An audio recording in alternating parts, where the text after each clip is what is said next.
I don't care if it's a federal requirement, Denise, we're cutting overhead, not babysitting rulebooks. That's the first thing out of Greg's mouth before I've even sat down. He's the kind of guy who thinks leaning back in a fake leather chair and tossing buzzwords like synergy makes him a leader. HR is there too, avoiding eye contact like she's watching a dog get put down.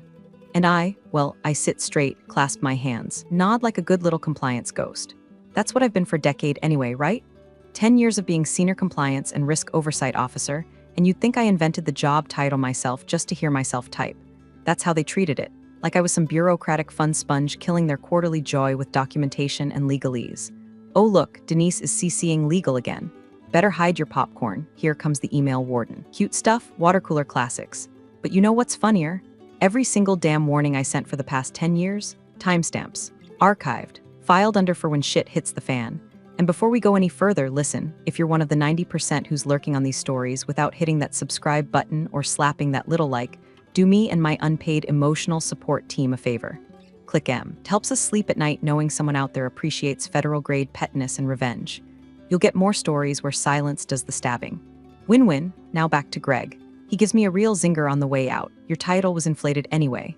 Like he's doing me a favor by telling me I was never really important. Like I'm some corporate stretch mark he's finally lasering off. And I nod still, like the quiet woman I've always been at this firm, because that's what they expected of me. Paper pusher, rule enforcer, no real bite. What Greg didn't know, what no one really paid attention to, was that my inflated title came with teeth. Real ones, federal ones. I wasn't just a compliance officer in name. I was the federally registered compliance designate under SEC Rule 206-4-7.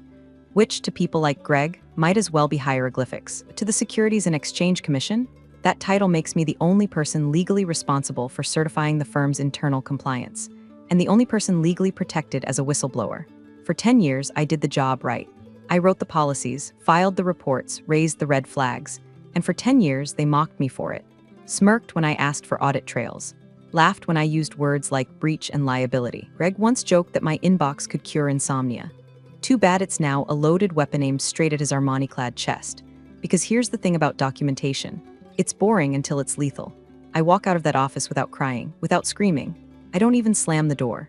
I go back to my desk, plug in one last thumb drive, the encrypted one I keep in my purse next to my breath mints and pepper spray, and copy my entire email archive. 10 years, 300 plus flagged items. Each one time-stamped. Each one ignored. Each one now with a new destination. And as the elevator doors close behind me, I don't see my career ending. I see the beginning of the autopsy. The Monday after Q2 earnings dropped like a rock down a mine shaft, Greg strutted into the office like he'd just cured cancer with a whiteboard. Strategic streamlining, he called it, his version of a company-wide bloodletting. Even wore that stupid red power tie like it meant something.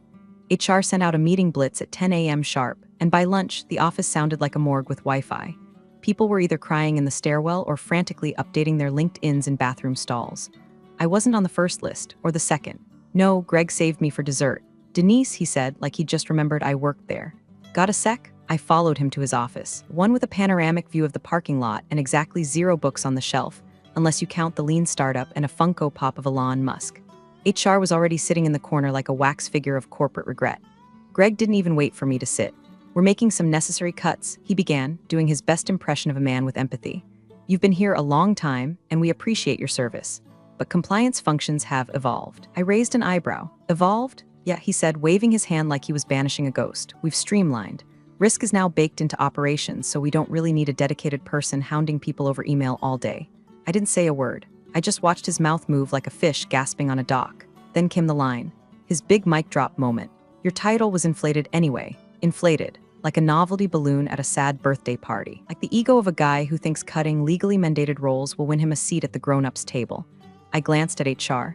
She was studying the pattern in the carpet like it held the secrets to the universe. Nobody dared meet my eyes. He slid a manila envelope across the desk like he was dealing blackjack. You'll find your severance details inside. 2 weeks. We're being generous considering, well, the current climate. I opened it, looked at the number. Laughed. Actually laughed. It slipped out like a cough coated in jet fuel. HR flinched. Greg's smile twitched. I assume this is contingent on signing the enclosed NDA? I asked, tapping the packet. Greg nodded. Standard. No disparagement. No lawsuits. No whistleblowing. You get it? Oh, I got it. What he didn't get was that the NDA was toilet paper compared to the legal firecracker he just lit. You don't fire your federally mandated compliance officer, especially not when her name's on every quarterly filing, every policy sign-off, every internal control document sent to the SEC for the past 10 years. But I didn't say that. Not yet. I stood, took the envelope, and smiled politely like I was being dismissed from jury duty. Greg gave me a patronizing chuckle. "Look, Denise, it's not personal. We're just trimming the fat." I looked him square in the eye. "Funny. I always thought cancer was what you trimmed out." And I left just like that. No tantrum, no speech.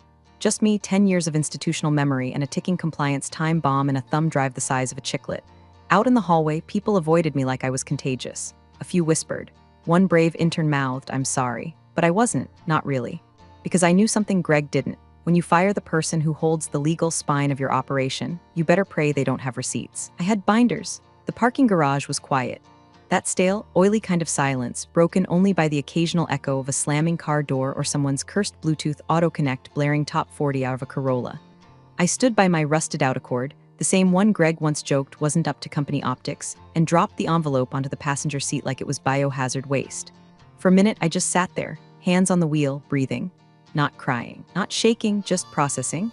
Then I reached into the center console, past the gum wrappers and expired chapstick, and pulled out a flash drive. Matte black, no label, looked like nothing, contained everything. That drive held what I called the Ark, over 300 emails. Some as old as Greg's first hair transplant, some from just last week.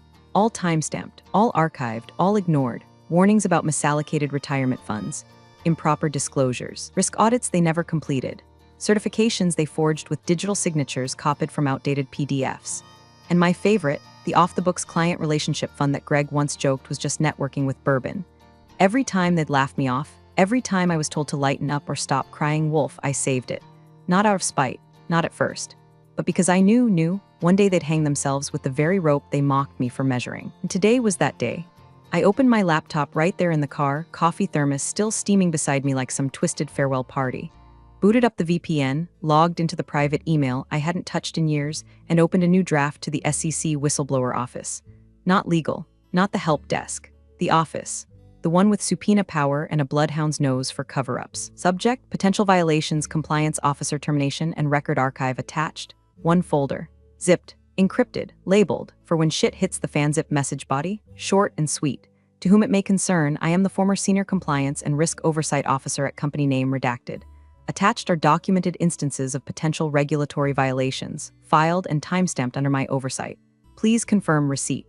Sincerely. Denise, last name redacted, registered compliance designate, 2013-2023, no dramatic flourish. No manifesto. Just the facts polished like bullets and aimed at the temple of every executive who ever thought I was a harmless rulebook with lipstick. I hit send, and just like that, the air shifted. Not for the world, not yet, but inside me. That deep crack down the middle of my soul, where 10 years of being overlooked, mocked, minimized, used to throb like an exposed nerve, it went quiet, cold, hardened because I wasn't scared anymore. They'd fired me to save face, trim costs, flex power, but they fired me without checking the locks I kept on their skeleton closets. As I pulled out of the garage, I glanced once in the rearview mirror, not at the building. At the storm I'd just uncorked. They wouldn't hear it yet, wouldn't feel it, not today, but the pressure was building. The pipeline was laid, and the first regulator ping would hit like thunder. That night, I didn't eat, didn't pour a glass of wine, didn't even change out of my office slacks, which still smelled faintly like the elevator's burnt coffee breath. I just sat at my tiny kitchen table, laptop open, waiting to see if I'd flinch. It's one thing to hit send from your car with adrenaline still buzzing in your jaw. It's another to sit at home, in silence, with nothing but the refrigerator hum and a draft creeping under the window, wondering what you've just done.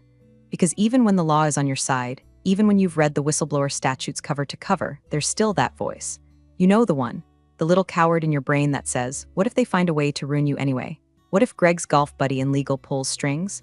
What if some internal smear campaign gets traction? What if you become that woman? The one who couldn't take a joke, who burned the house down because she didn't get a goodbye cake? I scrolled through the SEC site again. Reread the protections. Rechecked the case examples. Reconfirmed that yes, I was covered under Rule 21F2, which gives legal protection to individuals providing original information about securities violations.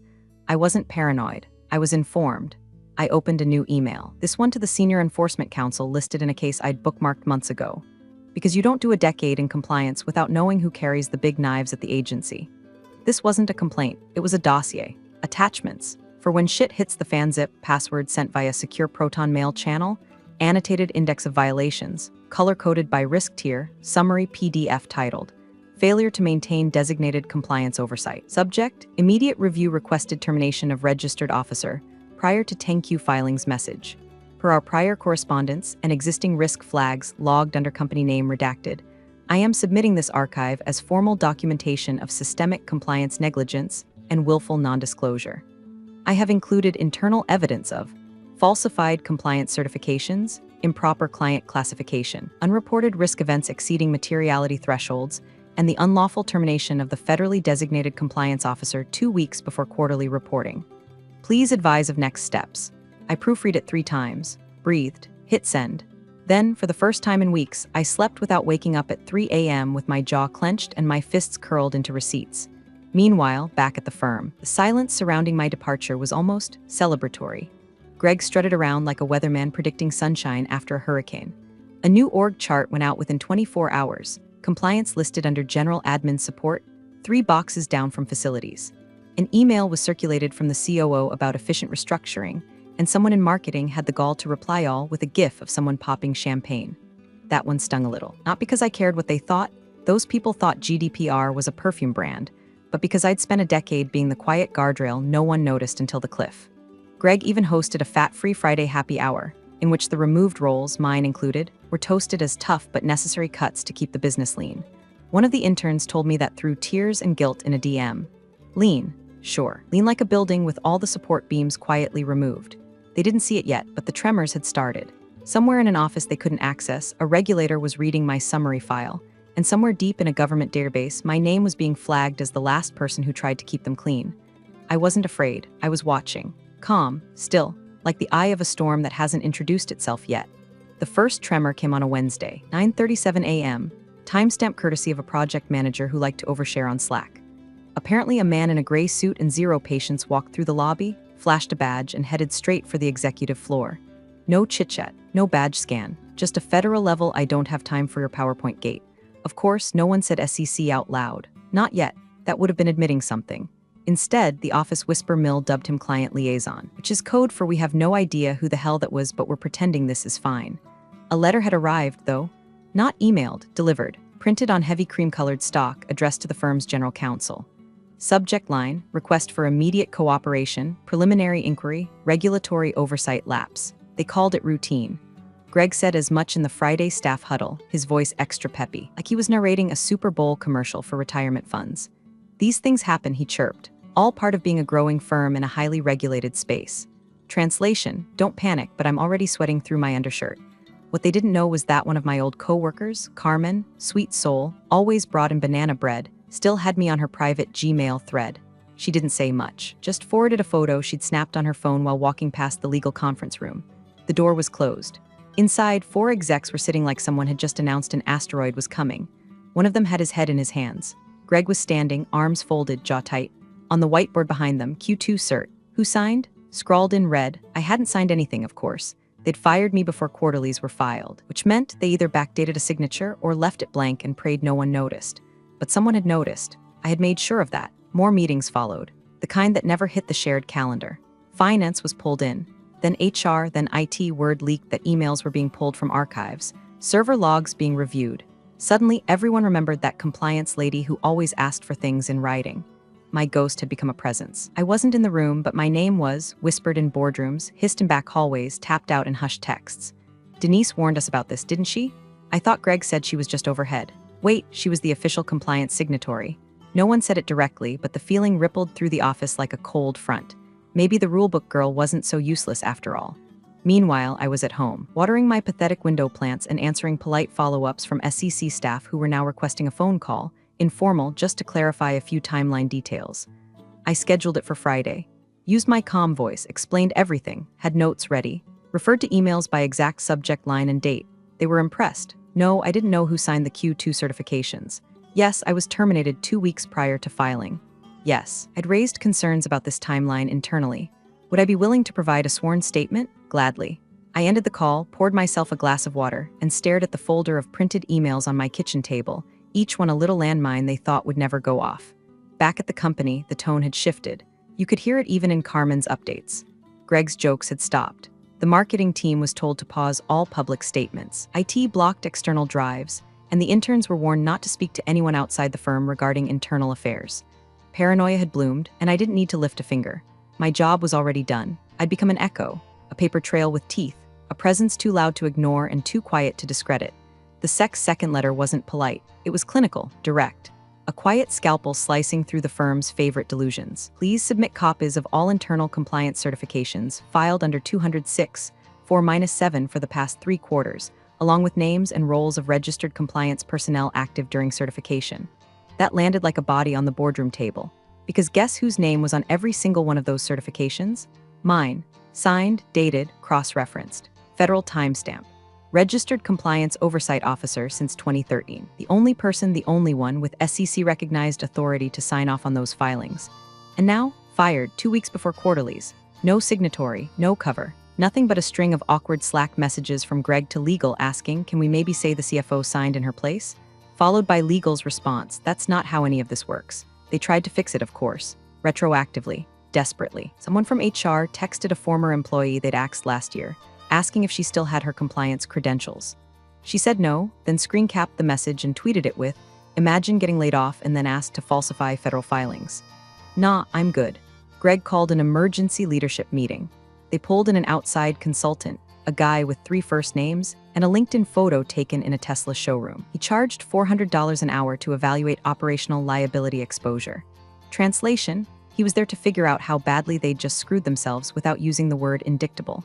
And all the while, they avoided saying my name, like I was some ancient curse carved into the server room walls. But I could feel it, in the delay of their press releases, in the abrupt change to all hands optional, in the death of the firm's weekly wins and celebrations email.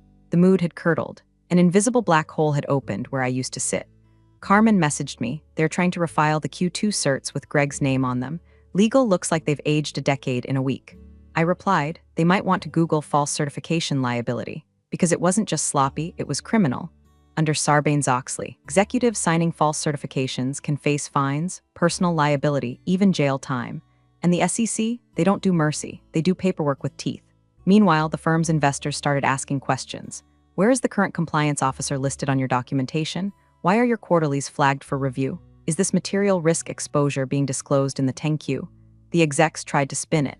There's been a temporary reorg. The compliance role is now decentralized. We're modernizing oversight. But the SEC wasn't buying it, and neither were the shareholders. Inside the firm, everything started unraveling in micro motions. Access permissions were changed. Meetings became one-on-one panic huddles. IT started quietly auditing email threads, looking for scapegoats. Some poor analyst was tasked with creating a new risk visualization dashboard in Tableau. Like a damn color-coded chart would make the feds forget the missing signatures. From my side, I just watched. Pajamas on, tea steeping. A cat curled up beside me like an emotional support lawyer. And the best part, I didn't have to shout. I didn't have to post on LinkedIn or write a Medium think piece titled When Compliance Goes Unheard. I didn't need to stage a public breakdown or leak anything to the press. My silence was a vacuum. My absence was a crater. And every meeting they held without me only deepened the echo of the one person who knew how to keep the walls from falling in. I wasn't there anymore. But I'd never been louder. Greg always had this move. He'd lean forward in his chair, elbows on knees, voice low like he was sharing a secret with you and only you. He thought it made him sound sincere. It made him look like a bad actor trying to sell sincerity at a discount. Now he was sitting across from SEC counsel, doing that same little routine. Palms open, head tilted, voice trembling just enough. Well, yes, she was technically our compliance officer, but in hindsight, she didn't exactly make things clear. A lot of the concerns she raised were vague. Passive, nothing that indicated the urgency we needed. A pause. I mean, if she'd really thought something was serious, wouldn't she have escalated it more formally? Ah, there it was. The grenade he thought would land with a soft thud. Blame the woman who's not in the room. Across the table, the SEC's lead investigator, a woman named Clarkson with an expression carved out of basalt, didn't blink. She didn't scribble notes, didn't even lift her coffee cup. She just said, we'll return to that, and clicked to the next slide in her presentation. Slide 12, subject, Q2 sign-off. Missing documentation and risk event logs from Denise, last name redacted to Greg, CFO, General Counsel CC, legal internal audit date, March 27, 9:14 a.m. Attached full audit trail with notes. Compliance risk memo, redline policy drafts, certification checklist flagged as incomplete. Clarkson clicked again. Slide 13, subject, escalation, non-responsive on prior memo from Denise to Greg, date, April 2, 10:01 a.m. Per my March 27 communication, we are out of compliance with filing protocols and lacking proper certification documentation. If unresolved by Friday, I am required to notify our regulatory liaison. Slide 14. Subject, per our conversation, documentation still pending from Denise to General Counsel date, April 6, 6:48 a.m. Reiterating that our Q2 certification lacks SEC-mandated documentation. Please advise on mitigation or escalation protocol. Clarkson closed the laptop. Then she looked Greg square in the eye and said, "That's 3 formal escalation notices in less than 2 weeks, including one with legal copy. Are you claiming you didn't receive these?" Greg opened his mouth, closed it, swallowed. "Well, I mean, I saw them, but it didn't seem that." Clarkson raised a hand. "We've confirmed the metadata. All were received, opened, and timestamped within your inbox." One was forwarded to another executive with the comment, quote, "Denise is being hysterical again." Do you recall that? HR, who had been summoned for optics, visibly flinched. The CFO stared down at his notebook like it might sprout legs and walk him out of the room. Clarkson folded her hands. "So we'll strike the claim that she failed to escalate. The record is clear." And just like that, I didn't have to say a word.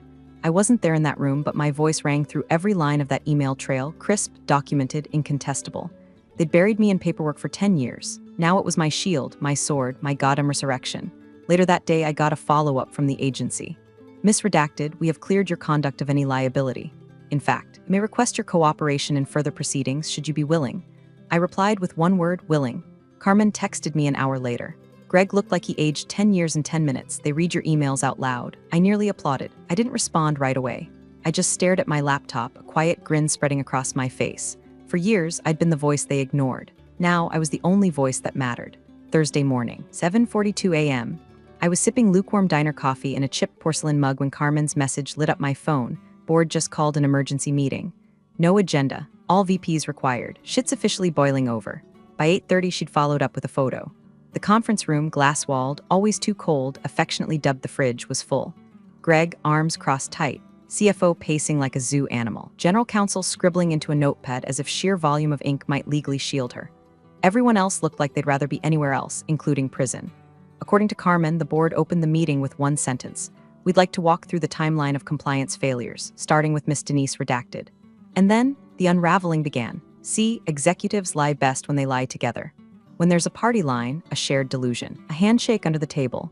But the second cracks show, when subpoenas start arriving and people realize we're in this together actually means you're the fall guy, they turn on each other with a speed that'd shame a pack of starving rats. Greg spoke first. She was always overly cautious, he offered, like that was a legal defense. She didn't have a strategic understanding of the business. She flagged everything. Translation, "I'm going to try to discredit the woman who saved our asses for a decade because I know what's coming." But then the CFO, previously Greg's yes man, cut in. "That's not how I remember it." Denise brought concerns directly to finance about revenue misreporting related to the RIA division. "You told her to stay in her lane. That's in writing." Greg went pale. "I never said that. You CC'd me." The general counsel cleared her throat. "The real issue is that we don't have a single filing from last quarter with a legally recognized compliance officer's certification. That's the operational failure." Greg, well, she was supposed to general counsel. She was terminated. By you, 2 weeks before filing, and no replacement was registered. Greg turned to the COO, hoping for life raft. "Didn't we submit the Q2 cert under dual authorization?" The COO blinked. "Told me legal had it covered." GC snapped, "Absolutely not. We said Denise was the only credentialed officer on record.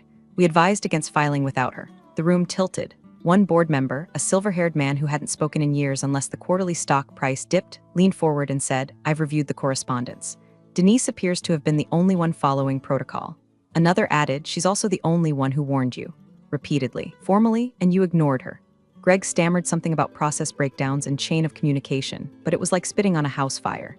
The alliances that held the firm's facade together, Greg and legal, legal and finance, finance and ops, began imploding. Muted accusations flew.